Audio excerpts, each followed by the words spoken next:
नमस्कार, मेरा नाम लक्ष्य है और मैं खुद को जेंडर क्यूअर आइडेंटिफाई करता हूँ।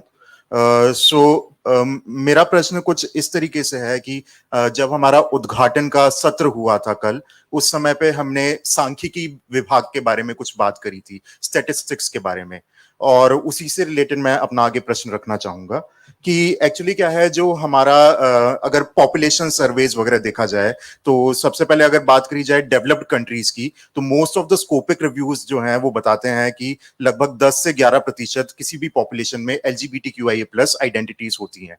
एंड सेकेंडली अगर रिसेंट स्टडीज की बात करी जाए तो इप्सॉस की इंडिया प्राइड स्टडी आई है 2021 में, जो बताती है कि 17% of Indian population non heterosexual identify करती हैं।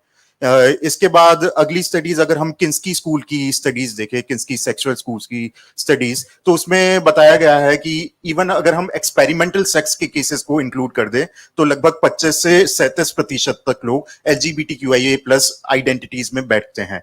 तो अभी तक हम जितना कर रहे हैं, जितने एफर्ट्स डाल रहे हैं, वो ज्यादातर हम विजिबल कम्युनिटीज की तरफ डाल रहे हैं। चलो अगर मैं ट्रांसजेंडर पर्सन्स प्रोटेक्शन एक्ट 2019 की बात भी करूं तो उसमें भी ट्रांसजेंडर को अम्ब्रेला टर्म जब लिया गया है, उसमें trans women, trans man, intersex, gender queer और एथनिक आइडेंटिटीज को ही इंक्लूड किया गया है। बाकी जेंडर डाइवर्स आइडेंटिटीज को इंक्लूड नहीं किया गया है। जैसा कि अभी मैम ने एक शब्द बोला, मुझे एक बहुत अच्छा शब्द सीखने को मिला जो था सिविल डेथ। तो एक तरीके से आज तक हम ट्रांसजेंडर कम्युनिटी के लिए जो सिविल डेथ करते आए हैं, अगर हम अभी भी अपने शब्दों को चेंज नहीं करेंगे तो हम बाकी की जेंडर डाइवर्स कम्युनिटीज के लिए वापस से सिविल डेथ को रिपीट कर रहे हैं। तो इंटरनेशनल अगर मैं बताऊं कुछ रिसर्च रिव्यूज वगैरह में, तो आजकल जो ज्यादा शब्द प्रचलन में है वो है TGD, transgender and gender diverse communities. उससे हम सर्वसमावेशी हो जाते हैं। और इस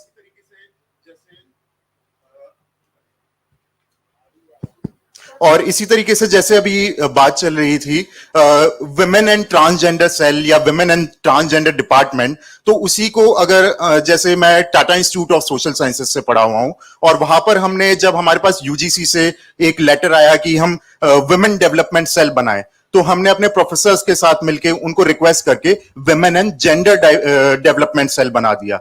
तो gender diverse is itself a term जो कि हमें सर्वसमावेशी बनाता है। और जैसे कि सेक्सुअलिटी जो है और जेंडर आइडेंटिटी जो है वो एक स्पेक्ट्रम में एग्जिस्ट करती है, नंबर लाइन की तरह कि 0 और 1 के बीच में बस 0.5 नहीं आता है, बहुत सारे इंटीजर्स भी आते हैं। इसी तरीके से हम 0.5 पे रिस्ट्रिक्ट होकर नहीं चल सकते हैं। तो आगे आने वाले टाइम में आप अपने पॉलिटिकल पार्टीज और एजेंडाज में मैं चाहूंगा कि जेंडर डाइवर्स कम्युनिटीज के बारे में भी सोचें। खासकर इवन मैं माइनॉरिटीज विद इन माइनॉरिटीज की भी बात करूं अगर, तो ट्रांसजेंडर कम्युनिटी LGBT कम्युनिटी में माइनॉरिटी है और उसमें भी और वीकर सेक्शन देखा जाए तो हमारी trans man population, intersex persons with intersex variations, ये सारे और भी वीकर सेक्शंस में आते हैं। इनके लिए आवाज उठाने वाला भी कोई नहीं है। अब अगर मैं अपनी बात करूं तो कल मैं 5 ट्रांस मैन से मिला यहाँ पर, लेकिन आज एक भी ट्रांस मैन रिप्रेजेंटेशन नहीं है यहाँ पर। तो अगर देखा जाए तो एक बहुत ही उनकी तरफ से मैं ट्रांसमैन की तरफ से एक मुद्दा रखना चाहता हूं आपके सामने कि ट्रांसमैन को ज्यादातर बॉटम सर्जरीज में काफी दिक्कत आती है क्योंकि उनकी सर्जरी 4 स्टेजेस में जाकर होती है और इतना सारा पैसा वो खर्च नहीं कर पाते हैं। तो ऐसे केस में उनको STP की जरूरत पड़ती है। STP is a urination product.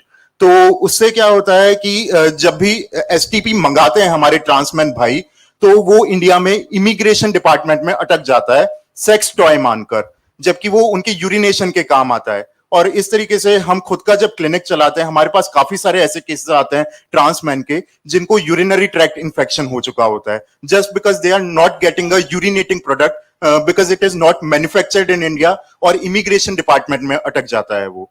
तो इसी तरीके से ये जस्ट मैंने एक एग्जांपल दिया है how minority with in minority is also important. And जो हम सिविल डेथ आज तक करते आए हैं, हम हिस्ट्री में उस सिविल डेथ को वापस से रिपीट ना करें, यही मेरा दरख्वास्त है। धन्यवाद। थैंक यू लक्ष्य।